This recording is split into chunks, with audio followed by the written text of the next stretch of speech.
Quem tem sonho, quem acredita, não larga, né? Não joga fora.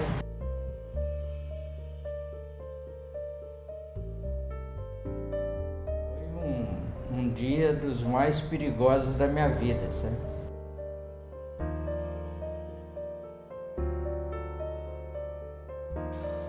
Porra, e nós ganhamos o sindicato, cara. Ninguém acreditava, ninguém dava valor pra gente. Falava, pô, esses bandos de doido.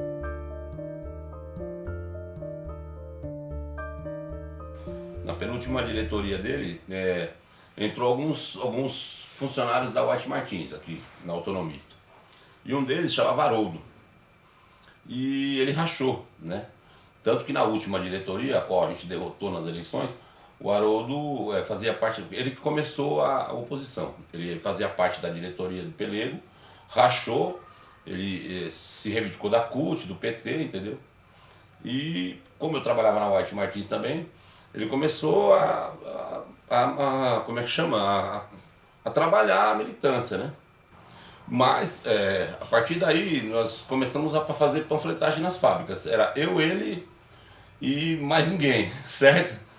E aí logo conseguimos o Gildo, né, que era um outro rapaz da White Martins, e passamos a 3. Fizemos algumas panfletagens e apareceu algumas pessoas da Plásticos Eldorado, a Margarida, né, e depois da Tintas RR, que foi o Zelão, e logo mais em seguida foi o Chita, que é o Luiz Carlos Gomes e tal. A partir daí deu um tchan, vamos dizer assim, na oposição. Boa, a gente já tinha 6 caras, velho. Você entendeu? Eduardo, Haroldo. Na verdade, quem começou foi o Haroldo. Porque o Haroldo foi diretor do sindicato. E ele rompeu, porque ele não concordava com aquela coisa de submissão. Eu era o presidente, então apareceu lá um rapaz que foi da diretoria do Sindicato Pelego, o Haroldo, e esse rapaz pediu apoio para montar a oposição. Era tudo. Nós, além de dar uma orientação política de como montar a oposição, porque nós tínhamos vivido um momento de oposição. Aí o Matusalém, que é o Matu, aí falou assim, olha, tem um embrião de uma oposição no Sindicato dos Químicos de Osasco. E tá difícil aqui, né? Que tal você tentar um emprego lá na categoria? Foi o que eu fiz. De jornalzinho nosso, a gente colocava debaixo do braço, ia para casa, acordava 4 horas da manhã, 3h30 mais ou menos, pegava os ônibus circulares normais para chegar antes dos trabalhadores nas fábricas para distribuir o nosso jornalzinho da oposição. E aí fomos em vários sindicatos. O Sindicato dos Químicos do ABC, na época, sabia da nossa posição política, né? Mas eles apoiaram. O Sindicato dos Químicos de São Paulo, na época era Domingos Galantes, porra, disponibilizou a máquina. O Sindicato dos Plásticos, assim, sem palavra, Matu, João Carlos, Rítalo, disponibilizaram a máquina. Então a gente pensava no panfleto, no texto, ia lá nos plásticos, sabe? Tinha um gráfico lá à nossa disposição, a gráfica à nossa disposição, saía de lá 1, 2 horas da manhã, chegava aqui, dava uma cochilada, ia pra porta da fábrica e... Era assim, era dentro da fábrica, o Afonso Kraus ia com o patrão, gerente, aquela coisa toda, fazia os caras assinar uma carta de renúncia da chapa, e aí de noite a gente tinha que ir na casa deles para eles assinarem uma carta de manutenção. E aí nós começamos, inclusive eu, outros colegas fizemos esse trabalho de ligar para as empresas, dizer que era um instituto de pesquisa, queria saber quantos sócios tinha cada fábrica. Aí fomos levantando o número de sócios, daí nós priorizamos essas fábricas, fomos fazendo panfletagem, conversa com os trabalhadores. E conseguimos montar uma chapa a muito custo. Por exemplo, nós montamos uma chapa, cara, com 24 pessoas. No dia da eleição, tinha 12 caras, o mínimo, do ponto de vista do estatuto, o número mínimo para concorrer. Todos os outros membros inscritos na chapa foram coagidos a desistir. E nós não tínhamos acesso à lista de sócios, nós não tínhamos acesso a praticamente nada. Conseguimos registrar a chapa de oposição com muito esforço. A partir daqueles que já militavam, a gente entregava um jornalzinho periódico da oposição, nós começamos a visitar as fábricas químicas, plásticas, e daí fomos convidando trabalhadores para entrar na chapa. Nós convidávamos um dia, no outro dia a patronal pressionava para o cara sair da chapa. E esse sufoco foi até praticamente o período da eleição. No dia da eleição começou a chegar ônibus de gente de tudo quanto é lugar, e um monte de marginal. Você via os caras aqui na praça, aqui tudo armado e tudo. E a gente com aquele grupinho aqui, o apoio era mínimo, sabe assim? O apoio era mínimo. Foi um marco do banditismo mesmo, né? Que os pelegos resolveram falar, não, nós vamos defender os sindicatos com armas mesmo, né? O Eduardo falou, ganhamos, e aí nós vibramos, mais um para a CUT. E aí foi uma festa aqui, né? Um companheiro nosso aí, o Chico Gordo, começou a gritar, entendeu? Ele já levou uma torrãozada na cabeça, entendeu? E aí começou a chover pedra. Nesse enfrentamento, a gente não pode esquecer do mestre Índio. Ele trouxe os amigos da academia, e quando começou de fato aquele enfrentamento e tal, ele posicionou os capoeiras para proteger o nosso coletivo. Aí eles recuaram e foi o tempo suficiente para o nosso pessoal já se preparar. Nós tivemos que correr. Mas daí lembramos que os companheiros estavam lá dentro, mas desses 100 só sobrou uns 30, que os outros até hoje não sei onde foi parar. E foi uma guerra mesmo, porque a hora que começou o tiroteio, aí vira carro daqui, vira dali, foi um negócio feio mesmo, aí espalha, né? E o pessoal voltou com raiva, né? Já chegaram quebrando os vidros dos carros dos caras, viraram um carro de roda para cima, né? Queriam tocar fogo. Foi um dia dos mais perigosos da minha vida, sabe? E tinha um cara da DRT aqui dentro, ele quis rasgar a ata, sabe? E o Rítaro dos Plásticos, na época, tomou praticamente a ata da modelo e falou, não, assina aí, não tem, tá acontecendo lá fora, aqui ocorreu tudo, você presenciou, a Chapa 2 ganhou, assinou, vixe, cara, aí, meu, catamos aquela ata lá, não tinha ninguém que tirasse da gente, entendeu? Inclusive, posso estar enganado, mas eu acho que a gente ganhou por 33 votos de diferença. Mas eles foram pegos de surpresa, nós fiscalizamos bem esse processo, tínhamos uma vitória apertada, mas uma vitória importante, né?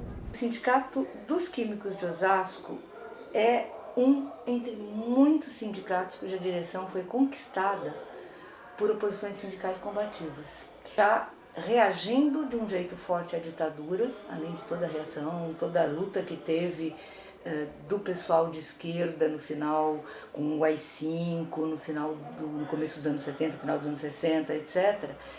E esse é um momento em que o operariado entra em cena de uma forma massiva.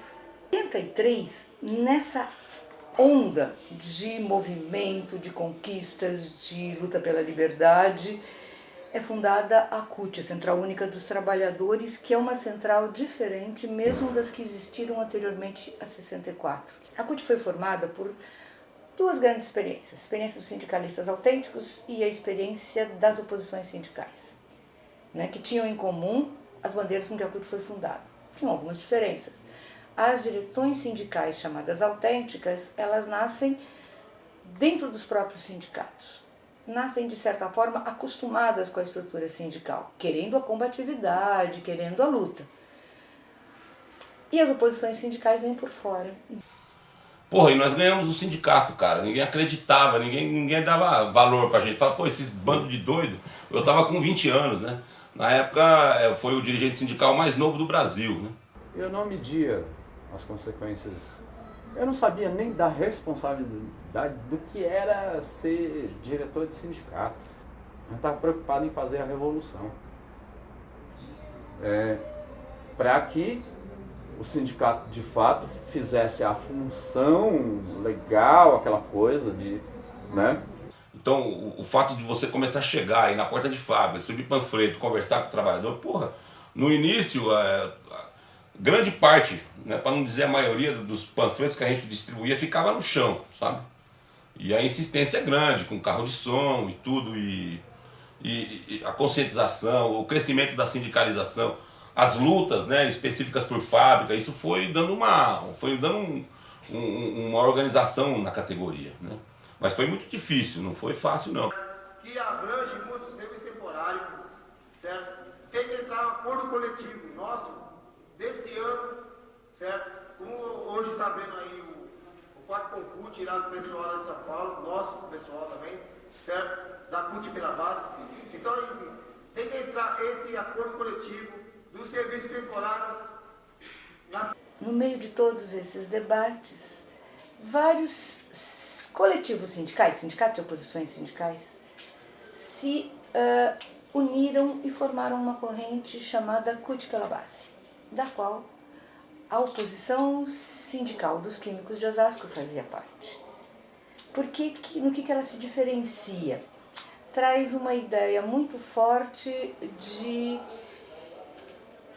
frente de trabalhadores, de tomar a decisão não apenas pelas diretorias sindicais, mas por todo mundo que está militando junto, e a ideia de socialismo muito forte.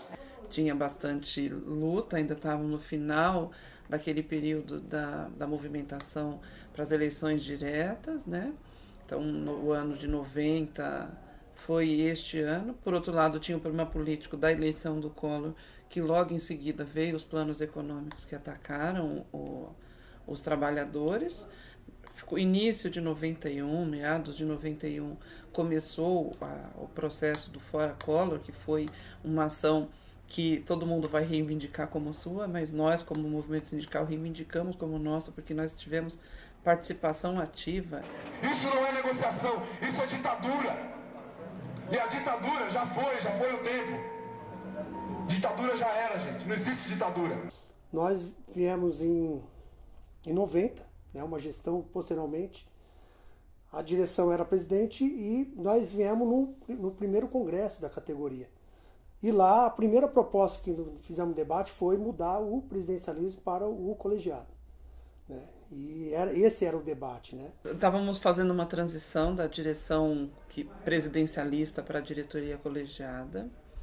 Era uma diretoria muito jovem, era uma diretoria grande, né? Porque tinha saído de 18 diretores para 36, com muita gente jovem, assim, na faixa etária, acho que a média devia estar nos 24 anos de idade, era gente muito jovem mesmo.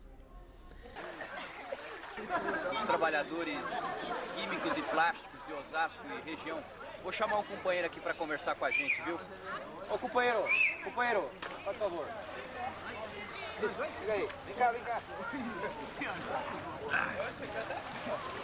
Olá. Qual é o seu nome? Carlos, companheiro Carlos. Que fábrica que é? Fertibras. Companheiro Carlos é da fábrica Fertibras. Vou perguntar para ele o que ele está achando do segundo encontro aqui. Falar um pouco alto. Tá bom. O que você está achando? Tá gostoso, tá bom, né? Não só pela piscina, por nada, mas pelo bate-papo que a gente tá vendo, tá muito... Eu lembro que eu fui afastado para ficar da direção, para vir para o sindicato, e nesse tempo a gente já tinha uma briga acirrada com o Eldorado. A partir da hora que se elegeu a diretoria colegiada, se tinha uma briga antiga com o Eldorado, que era da regulamentação da jornada de trabalho, que a gente brigava para baixar, diminuir a jornada. Essa assembleia que nós fizemos, nós conseguimos colocar aproximadamente os 80% da empresa. Que aí, no dia da assembleia, a gente levaram o pessoal para o refeitório, nós fomos para lá. E a minha estranheza foi de saber que, primeiro, o fato deles aceitar a gente entrar, entrou uma comissão do sindicato junto, foi um advogado junto. Estava tudo muito, muito perfeito. A nossa proposta, a empresa não vai aceitar a gente colocar ela. Disse que não vai colocar na cédula a nossa proposta. mas nós vamos defender a nossa proposta até o fim. E aí o pessoal aplaudiu, tá, vamos colocar a nossa proposta. E mesmo que a empresa não aceite, o que vai vencer é a proposta que tiver, que a maioria dos trabalhadores aceitaram. E a gente orientou nesse período, os trabalhadores, nós vamos escrever, quem souber escreve, redução de jornada, proposta 3. Para nossa surpresa, quando abriram o envelope da cédula, estava escrito no rodapé da cédula: qualquer rasura no voto invalida, ou seja, o voto não vale. Quando nós vimos aquilo lá, aquilo virou uma bomba. Eu falei, não, vai ter, não tem. E aí o pessoal começou a gritar, bater, o dono da fábrica, que não era de abrir a boca, não falar nada, chamou a gente de vagabundo, e que vocês estão dentro da minha casa, vocês não podem fazer isso, e se fez a assembleia vai ter que colocar em votação. Então dali, com aquele calor daquela assembleia, a gente já saiu lá declarando a greve. Para nossa surpresa, até o pessoal da direção da empresa, que trabalhava no escritório, que entrava às 7 horas, quando chegou a empresa, tudo parado, então ficou, na verdade já era mais o piquete dos dirigentes do sindicato. Já era aquele corredor todo fechado ali. Em 1996, teve um encontro de base unificado, que selou, né, que marcou essa atuação conjunta intitulada Esquerda Química. Então, a partir daí, nas campanhas salariais, as direções desses sindicatos organizavam diversas atividades conjuntas, assembleias, greves, paralisações, diversas ações aí, priorizando o processo de mobilização dos trabalhadores da categoria. Então, essa é a união destes sindicatos, desse grupo de sindicatos, essa unidade, essa ação conjunta, marcou um período, né, que ficou conhecido como aí a esquerda química. O que é importante também ressaltar é que essa ação conjunta, ela preparou o terreno para o processo, depois o processo posterior de unificação desses sindicatos. E de 96 para frente, nós tivemos uma época de resistência, que foi o quê? Resistir para não retirarem os nossos direitos, né? Então a gente passou a não ter mais tanto aumento real, a gente, né, não perdeu, mas também não tinha mais aqueles avanços. A nossa convenção coletiva, o patamar dela está ali naqueles anos, de lá para cá a gente melhorou muito pouco. Quantos aqui o marido fez para a e quantas? 2, 3. E todas têm filho, né? Grande parte da família é casada. Se a gente perguntar. Em 97, a gente já aprovou a cota de 30% no nosso Congresso, porque a gente acha que isso não é a solução, mas que já é um avanço na medida que o mundo sindical ele é muito masculino. Então, esse já é um avanço para que a gente consiga aumentar o número de participação das mulheres na direção do sindicato. Uma dificuldade, porque e sempre foi um espaço masculino de ação, um jeito de falar, um jeito de organizar as coisas, os horários, é madrugada, é de noite, é final de semana. Então, o sindicato sempre foi um espaço masculino de ação. Então, isso já dificultava para a gente. Por quê? Porque a gente vinha para cá e mulher sempre tem que cuidar da casa, tem essa coisa social que é a mulher que cuida da casa, dos filhos. Então, a gente teve bastante dificuldade. A gente avançou muito, mas eu diria que no que diz respeito à emancipação das mulheres, ela não aconteceu por completo, né? Mesmo nas outras categorias. No Sindicato dos Químicos a gente avançou muito, mas a realidade do Sindicato dos Químicos não é a mesma realidade de todas as categorias. As mulheres ainda não ocupam os seus espaços no mundo sindical como a gente gostaria, né? A gente gostaria que o mundo sindical fosse dominado pelas mulheres. Maquinista mulher, motorista de ônibus mulheres. Então avançou. Vamos ganhar ainda, né? À medida que vai aumentando o número de mulheres na direção, vai atraindo mais, porque as pessoas ficam mais assim animadas, falam, olha, é possível, dá para participar. A gente não quer nem ouvir falar nessa discussão, mas estão implantando a nova reorganização do trabalho e está modificando o planejamento produtivo, estabelecendo metas e tudo mais. Isso, inclusive, foi revelado numa reunião que a gente teve lá em Osasco, até onde o trabalhador trouxe essa informação. Sorocaba, São José dos Campos, Campina, Vinhedo e Osasco, os 5 sindicatos do interior.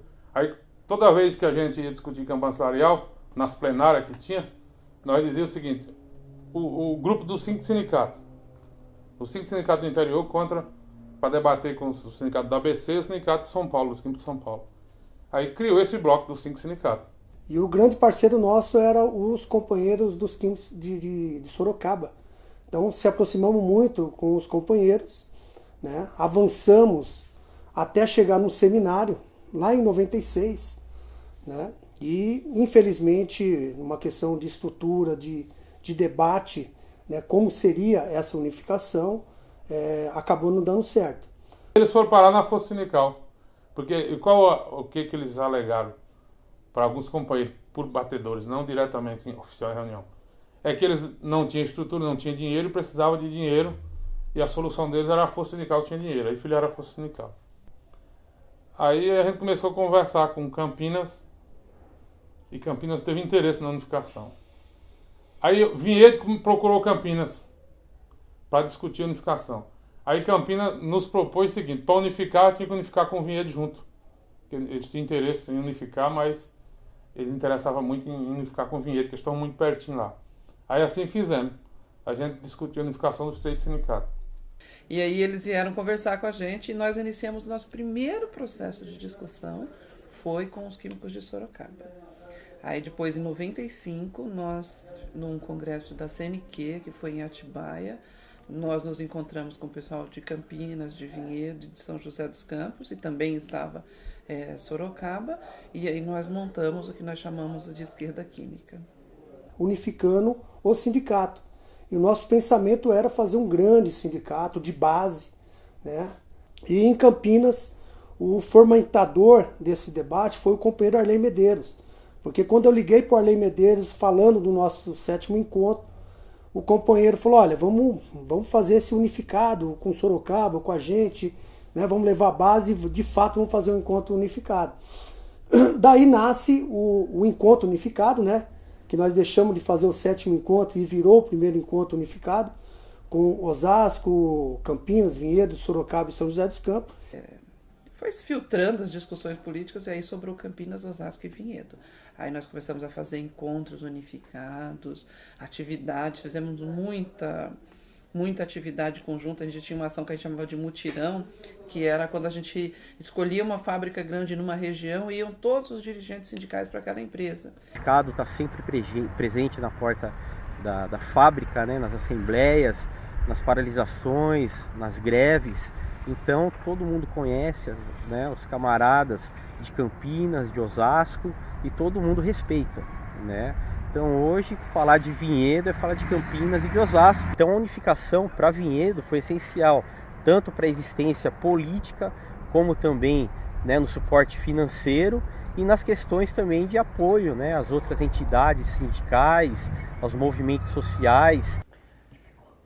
O processo da unificação em Campinas, ele foi gerado, foi motivado, haja visto aí os grandes debates que existiam aí sobre a crise, os grandes ataques aí dos empresários sobre o sindicato. Então começou a se discutir para poder chegar à unificação, para que pudesse ficar mais fortalecido e a gente pudesse combater esses ataques que a gente estava sofrendo. Vamos chamar então o companheiro Givanildo, que vai falar pelo Sindicato dos Químicos de Osasco. A gente agradece o apoio aqui dos companheiros, a gente vai agradecer também nós dos Químicos de Osasco, queremos agradecer a presença dos companheiros aqui, dos trabalhadores da SCPEM. É uma satisfação, nós aqui de Osasco, o pessoal da organização, os químicos que estão fazendo trabalho aqui junto com o companheiro Marquinhos. Evidentemente já havia uma discussão já dentro da direção do sindicato de questionar a atuação da CUT, já por conta da eleição do governo Lula. A primeira eleição do governo Lula em 2002, que ele assume em 2003, começa a marcar uma virada na CUT, em termos das lutas, das reivindicações, porque essa central que tinha um passado de luta, de mobilização da classe trabalhadora, com o passar dos anos começou a abandonar essas lutas. A discussão estratégica para nós, que é a construção do socialismo, a CUT abandonou, principalmente nos anos 90, E o processo de detonação ou de esgotamento da CUT ocorreu a partir da eleição do governo Lula. A partir de 2002, porque até 2002 nós tínhamos uma coisa que nos unificava. Na verdade, duas. O desejo, nós éramos a grande maioria petista, então o desejo de ver o PT chegar no governo e combater os outros governos. Combater o Fernando Henrique, o Itamar, na época do Itamar. Então, apesar das nossas diferenças em termos de política, de visão, a gente tinha isso que nos unificava. Em 2002, quando o Lula é eleito, aí é a hora de ver quem quer o quê. E à medida que ele se compromete com aquilo, não dá para acender uma vela para Deus, outra para o diabo, né? Eles tinham que tomar partido para alguém. Aí tomaram partido pela política de governo e foram se distanciando dos trabalhadores. Nós, químicos, só tivemos assim essa força política de sair da CUT quando a gente tinha a perspectiva de construção da FETICHIM. Então, nós defendíamos assim, se nós saímos da CUT sem ter uma alternativa, nós vamos ficar muito fragilizados nessas negociações. Nasce a FETICHIM, não é uma federação cutista, é uma federação ampla, onde tem sindicato filiado à CUT, que é o caso dos químicos da ABC em São Paulo, como também tem nós dos químicos unificados. Então, hoje já tem uma coisa muito bem definida. A FETICHIM é dirigida pela CUT e pela Intersindical. Mas só foi no congresso no nosso 4º congresso, que aconteceu em 2009, que houve de fato a desfiliação. E aí nós saímos da CUT, já tinha todas as possibilidades de discussão interna da CUT se esgotou, a gente não tinha mais possibilidade, você não tinha como fazer uma disputa de projeto dentro da CUT, então a gente resolveu sair em 2009. A nossa saída em 2009 culminou com uma discussão da possibilidade de fusão de duas organizações, que era a Conlutas e a Intersindical, que aí foi desembocar no tal do Congresso da Classe Trabalhadora, que era um congresso que foi discutido com várias organizações de esquerda, entre elas a Intersindical e a Conlutas, para discutir a formação de uma nova organização. Que nós chegamos no Conclate com bastante coisa, até que bem definida. E tinham outras que estavam problemáticas. E o estudante era uma das nossas principais críticas. Porque assim, olha, primeiro que o estudante não é uma categoria, o estudante é uma fase transitória. Ninguém é estudante a vida inteira, né? A discussão do nome da central, que para algumas pessoas parece pouco. Fala, nossa, vocês não fizeram uma central por causa do nome? Mas por trás do nome tinha uma concepção. Por quê? Porque nós da Intersindical dizíamos que nós estávamos fazendo uma central nova. E a Conlutas dizia, não, nós estamos juntando a Conlutas e a Intersindical.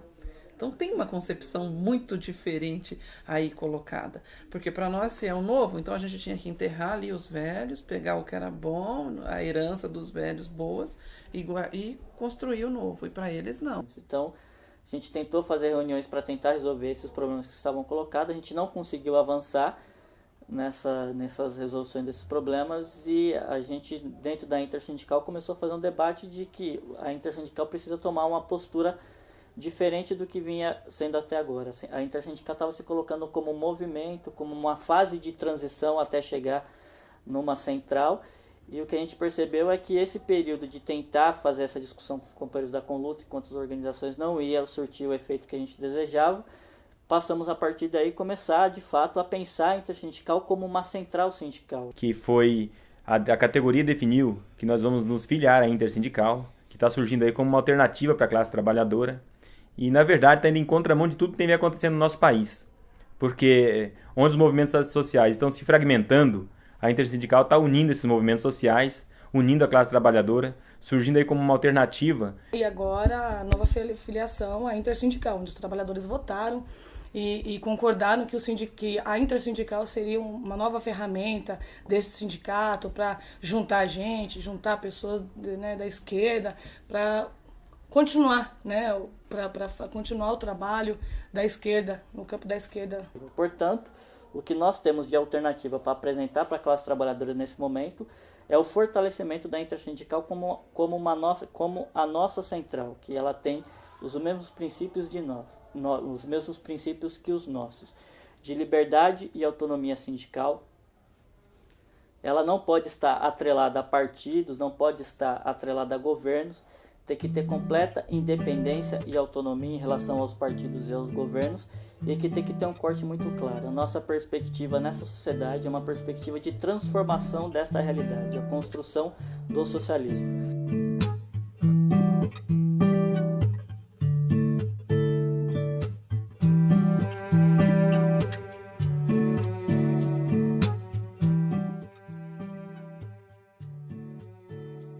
Porque eu vi a empolgação dos dirigentes e aquela coisa e aquela luta, e eu decidi lutar também.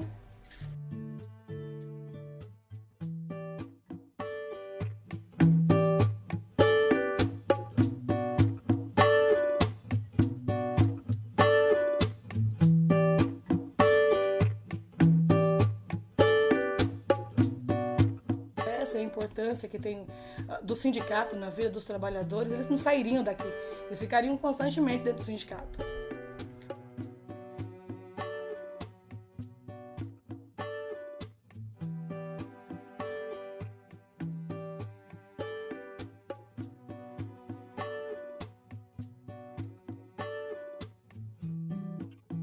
E um dos motivos de orgulho nosso é que esse sindicato ele manteve a coerência. O mesmo pensamento que tinha em 87, daquele pequeno grupo, é preservado até hoje.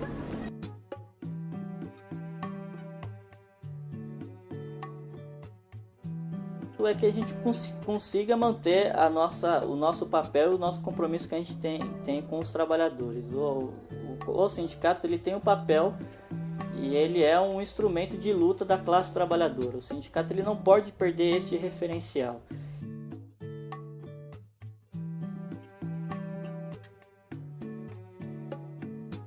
Então, o que eu espero é que a gente continue com essa identidade. Que quando alguém fale do Sindicato dos Químicos, fale, é um sindicato de luta.